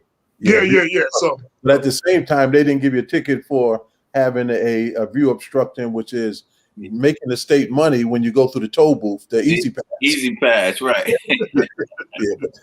So that's what we have to be very careful, and that's what I'm talking about. We got to be very careful and conscious of these laws that are put into place. And like I said too, it may not always be unintended consequences. It may be to give tools to people to continue the bad policing practices that are in place in some cases. I want to say this before the show's over. Dr. Chavis, I definitely want to talk to you because we do put out a newspaper, and I would like to be a part of that organization, the National. Yeah. And I've been trying to figure out how do I become a part of that. And I got the president on here, so I had to make sure I threw that in there somewhere before the AJ, I was gonna make that connection anyway. AJ, okay. I got you. You got to consider it done. But AJ, I just want to say to you and Dr. Bob, this discussion is so important. And believe me, we need to engage our communities. A lot of public policy is made that impacts the quality of life of our people. We have to be much more engaged at the community level. But by the time it gets to the county and state and city level, well, it's clear what our interests are. And I just want to thank you, AJ, for this program. And I want to thank my colleagues and these law enforcement executives. New York is blessed, New Jersey is blessed to have Corey and Jiles that are not only in place, but they're vocal and they're intelligent and they can relate the issues. And that's what we need to do. So I just want to thank you. I know that a lot of people may have heard this for the first time. I would like to come back sometime, Corey and Jiles, with AJ and with Dr. Bob, so we can continue this discussion. Absolutely, it's an open. Just so you have an open door. Corey called me and told me. I was like, "Yo, let's make it happen." He called me. Matter of fact, he called me yesterday, and I said, "Is tomorrow too soon? Because I got an open. We can do it tomorrow." So you have an open door if there's any time you want to address. And this is what we do. I mean, we're going on our 7-year anniversary. This is why we started Black Westchester, to engage, inform, and uplift our community, as well as holding elected officials' feet to the fire and all that good stuff too. So, AJ, if I can just say one last thing, is that I would encourage people who are listening, and even people who are in this on this podcast too, tell them to reach out to Noble, National Organization of Black Law Enforcement Executives.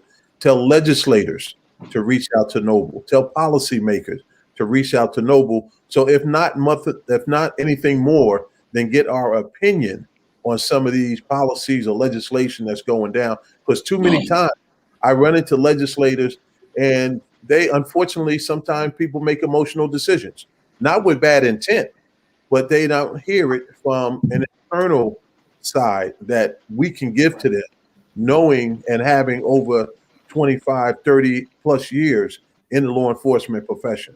So I just want to encourage people to reach out. We have chapters throughout the entire United States, the Caribbean, and the UK. Reach out to us to at least hear our voice on these issues that are going to impact our communities. Yeah, I just want to say, AJ, before we go, thank you, Doc, Jiles. I call AJ like almost midnight, and he said, "Look, I'll scrape the show for tomorrow if you can make it happen." And I'll be remiss if I don't give a huge super shout out to Sheila Thorne, that's one of our good friends that works with us. She put this whole thing together. I'm calling Sheila all night. Yo, get Doc. I need Jiles. We got to get this thing going. So AJ, yo, you know where the love is here, brother. From day one. Thank you so much. And shout out to my partner in crime, Damon K. Jones, who's how we met. He couldn't make it today, but shout out to him, because I met a lot of y'all in law enforcement because of Damon. Like that. Yeah. I've been with y'all at the press conferences all over the country, all over the state, all over the city, Long Island, everywhere. We've been fighting a good fight for a long time. No doubt. Dr. Bob, you had a comment or a question. So I wanted to firstly extend a special thanks, not just to Commissioner Jiles and the Brother Pegues, but also to Dr. Chavis, because Dr. Chavis, we know of your reputation many years before your appearance.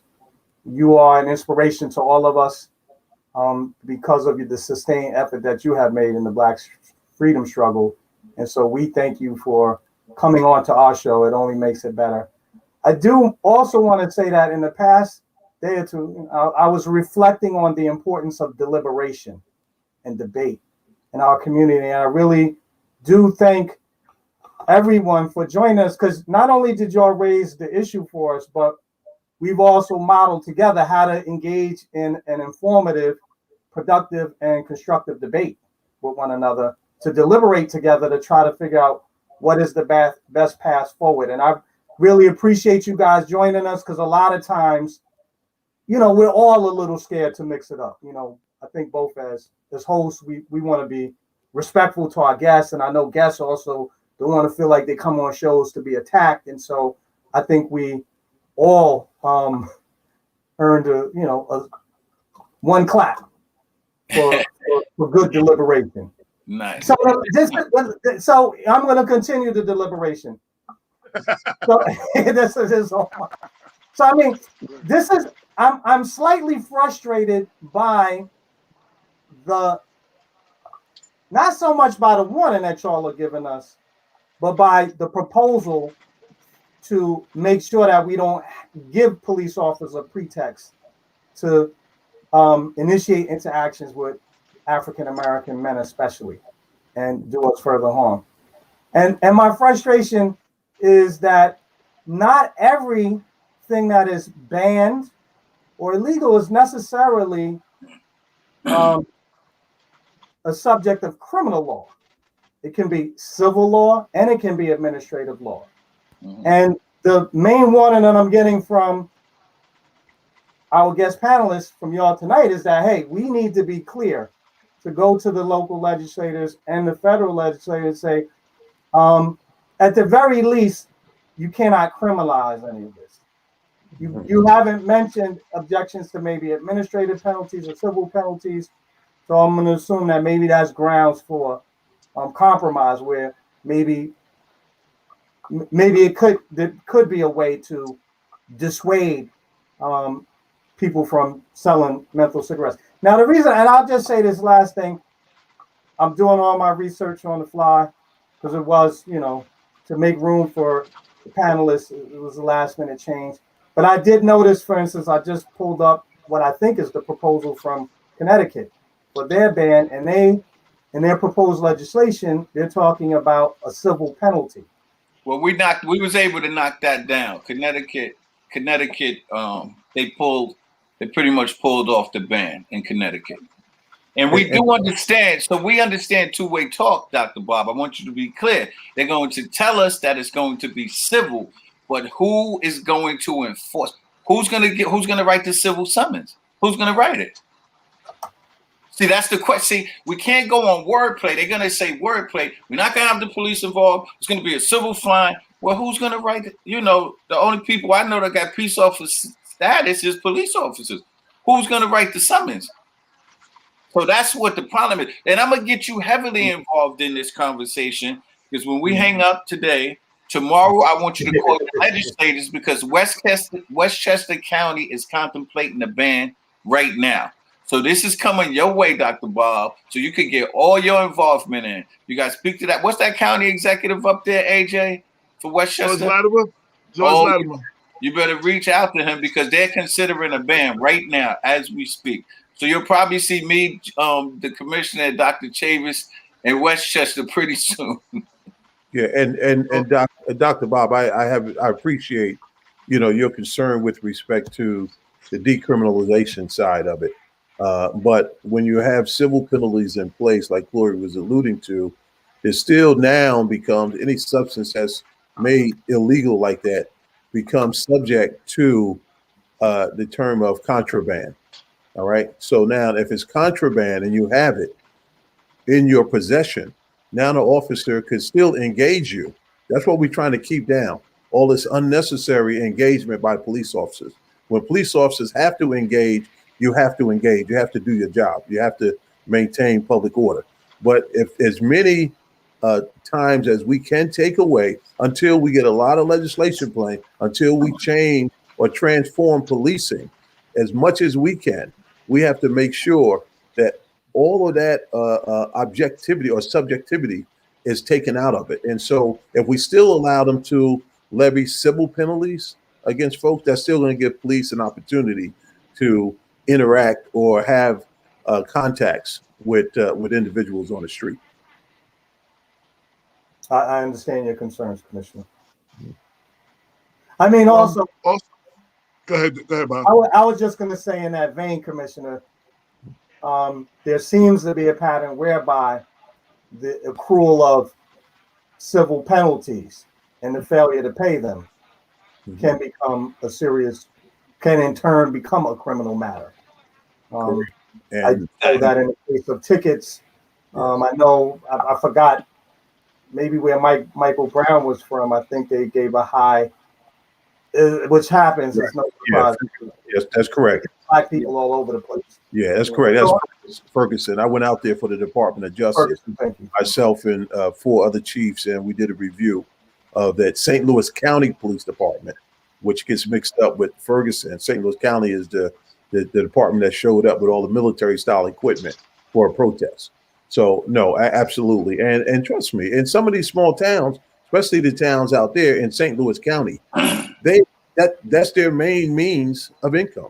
There's not a lot of industry. There's not a lot of money that they get from the businesses in town. St. Louis City is separate, totally separate from that. It's not even in St. Louis County. So in St. Louis County, you have about 90 municipalities, and these small municipalities make their money off of the traffic violations that they put on people, and then they accumulate. And next thing you know, now they have a warrant out for their arrest. And we have to get away from that style of policing. We have to we don't want people to be assaulted. Of course, that's when police need to come in and be the line between those who assault people and any type of violent crime, for that matter. That's where police resources need to be concentrated. And I believe in doing it in a more proactive way before it even gets to that level. But these other types of, I like to call broken window type crimes, I understand the philosophy of broken windows. I appreciate broken windows. Matter of fact, I knew George Kelly personally before he passed away. And I worked on some other projects with him at Rutgers Police Institute. But at the end of the day, we got to be very, very careful and cautious as to what type of interactions we allow the public to have, especially people from our community, we have with law enforcement until we transform the way we're policing. I wanted to say about Ferguson too. That's a good example. That new mayor, she was a protester, got tired of what was going on, then that made her go into politics, got into the city council, and now she's the new mayor. We need more of our community to get involved like that. That's a good way to address your outrage and your frustration. You know what I'm saying? Because she had nothing to do with politics. She was one of the people protesting. And she was like, enough is enough. She learned what she had to learn. She joined city council and now is the first Black female mayor of that area. So, props to her. I just wanted to put that out there as a positive way of dealing with some stuff in your neighborhood, getting involved, And that's what it's going to take. Activism. Because no matter what people may think, I can tell you 2 main factors, even though the evidence was overwhelming, and it is in many cases. With the George Floyd case, if we didn't have Attorney General Ellis in there, and if people globally didn't get involved, and it's not only going to be by people like us to make the change, we need to have a multiracial activism in order to bring about the change that we want to see. That's a point well taken, in particular county like Westchester. Westchester back in the day was seen as somewhat a progressive place, but there's a lot of racial divide in various parts of Westchester. So we got to make sure that target does not profile a certain population segment, a racial segment of Westchester, and that's what's going to be at stake. And in New York State, we have Indian reservations, so they do the band. Right, somebody brought that up. Yeah, that's one of our partners, Elliot Boyce, trooper. He's a trooper, and he works closely with us. And like he said, if they ban them, everybody's gonna go to Indian reservation. Indian reservations don't follow. They don't have our laws. They don't have to follow our laws. So you're gonna see that pipeline. They're going to be going to the Indian reservation and buying those banned menthol cigarettes, coming out and selling them. I'm glad you mentioned about their proposing this in Westchester because we have an election coming up and there are several county legislators up this year running for, and several of ones of color, of course, are coming on our show to be interviewed before the primary. So I will be able to ask him specifically this question about, where they stand on that for the audience to, and they'll have to address it because I'm going to have them, be interviewing them. So I will definitely do that. And I will be reaching out to the county exec's office to see where he stands on that and see what he says. So that I mean that's what we do. So I mean we gonna definitely do that as well. So I just want to before you go and give me last words, Corey, Dr. Chavis, I don't know how you want to handle it. Either text me his number and I can text him, put him and Jamal together, or however you want Jamal Bowman, the congressman, because I told him I would hook him up, I would get y'all connected. So yeah, I'll call you to after the show. I'll call you after the show. Okay. Very good. Very good. And I definitely want to follow up on the. I want to follow up on the organization, the newspaper. Yeah. I got you. I just want to sign off and say I thank God for this conversation, and I thank our creator for all of you. I think all the points that have been made are very informative and very timely. This is a time we have to pay attention, not only to the headlines, but the details behind the headlines. And I think that we don't want New York to be like some other states that have made some mistakes. And those mistakes are costly. And unfortunately, some of our brothers and sisters have lost their lives because of bad public policy, bad policing, and not having the afterthought to talk about the consequences of these legislative policies. So thank God that we are catching this in time in Westchester and other parts of New York, as well as other parts of the United States. So on behalf of all the Black newspapers in America, I just want to thank you, AJ. Thank you, Dr. Bob. Thank you, Jiles. And thank you, Corey. And I want to thank you for taking the time to be on the show. I mean, you were at the train station. We saw you, and you're on the train. You could have been like, "I can't do it," but I mean, there's some other people that have been like, "Yo, I can't do it." But you made the time, and I appreciate that. And I wanted to bring that. I wanted to make that. No, so let me tell you, Dr. Chavis is committed. So it's the difference between like laissez-faire commitment or real hardcore commitment. You got to understand, Dr. Chavis' history without pumping him up so much. He went to prison for us. We probably wouldn't even be here if he didn't take a stand. He walked with Dr. King, one of the few that's left that like walk side by side with the doctor. So I hold him and Jiles, we hold him in very, very high regards and someone we look up to. So if Dr. Chavis could make it on a business trip, he's in airports, he's in train stations, and he's getting out. You understand the history of Dr. Ben Chavis. If he's committed to this cause, then it's something that's bad for the Black and brown community. Just by Dr. Chavis being involved in this, I wanted to be involved in this. I'm going to follow him all the way to the end. We love you, Doc. You already know how me and Jiles feel about you. Thank you. Thank you, Corey. Thank you, Jiles. Thank you, Dr. Bob. Thank you, AJ. Any last words on the subject to our three guests? Well, I just like I just like to say let's be very cautious of legislation that people are telling us is in the best interest of our community. Let's vet it over and over and over again until we're fully confident that this is not going to have a negative impact, because there's been too much out there that we know. Again, I go back to the war on drugs. Look at the impact that it had on and devastating. I mean, totally devastating our communities, our families. And the war on drugs they talked about was a war on drugs, but they're the same people that put the drugs into our community. We don't have no manufacturing facilities. So that, and then also too, a pretext, what you talked about with the air freshener, that was a good example. Let's be conscious of, what people can also use as a pretext, even if it's not part of the actual legislation.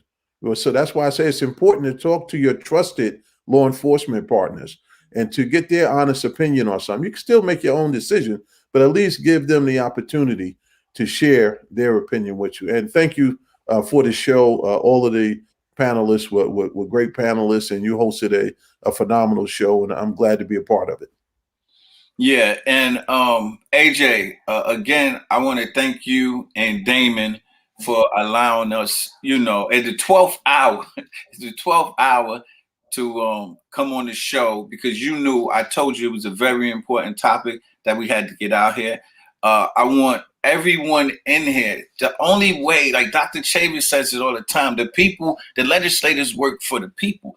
So we need to get this information out to all the grassroots organizations, to all of the churches. You know, the biggest audience, who got the biggest audiences every week of the pastors on Sundays. And half of them, 3/4, 98% of them don't know about this ban. You know, we speak to different pastors all over the country. They don't have a clue. But the more we can get this information out there, the better it'll be. It'll be well-informed voters, and the voters will be holding their legislators' feet to the fire. And we know that it's coming down the pipe to Westchester. And I know you're heavily involved out there in Westchester, AJ. I want you to spread this word like wildfire.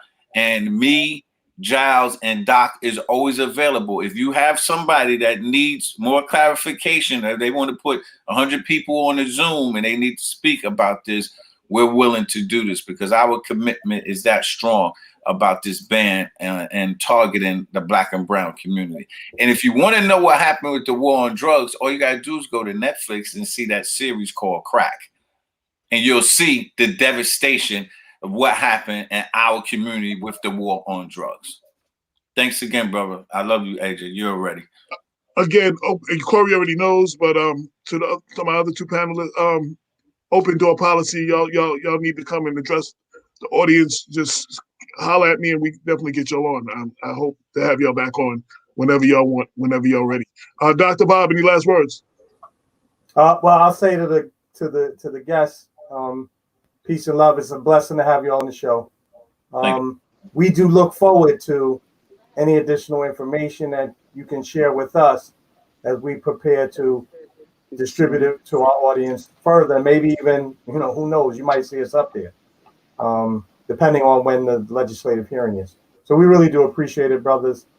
This is a very timely warning that you've given us, and we know that you'll be keeping your eyes on the horizon for any similar developments that we should be concerned about. Thank you all for coming through. Thank you everybody for tuning in. As always, you could be doing anything else, but you decided to ride with us, and we greatly appreciate it. This is Black Westchester Presents, the People Before Politics radio show, on every Sunday, 6 to 8, streaming live on Facebook and YouTube. This is episode 293, 97, 3 weeks away from our 300th episode. And with that, we out. Peace. Peace. 22 million Black victims of Americanism are waking up, and they're gaining a new political consciousness, becoming politically mature.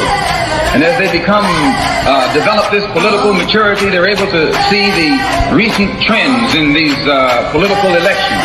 Any minority that has a block of votes that stick together is in a strategic position.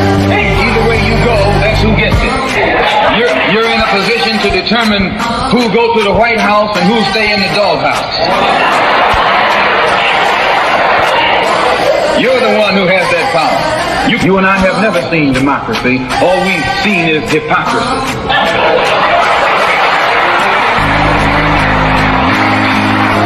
When we open our eyes today and look around America, we see America not through the eyes of someone who has enjoyed the fruits of Americanism. We see America through the eyes of someone who has been the victim of Americanism. We don't see any American dream. We've experienced only the American nightmare. We haven't benefited from America's democracy. We've only suffered from America's hypocrisy. And the generation that's coming up now can see it and are not afraid to say it. And are not afraid to say it. And are not afraid to say it. And are not afraid to say it. And are not afraid to say it. And are not afraid to say it. And are not afraid to say it. And are not afraid to say it. And are not afraid to say it. And are not afraid to say it. And are not afraid to say it.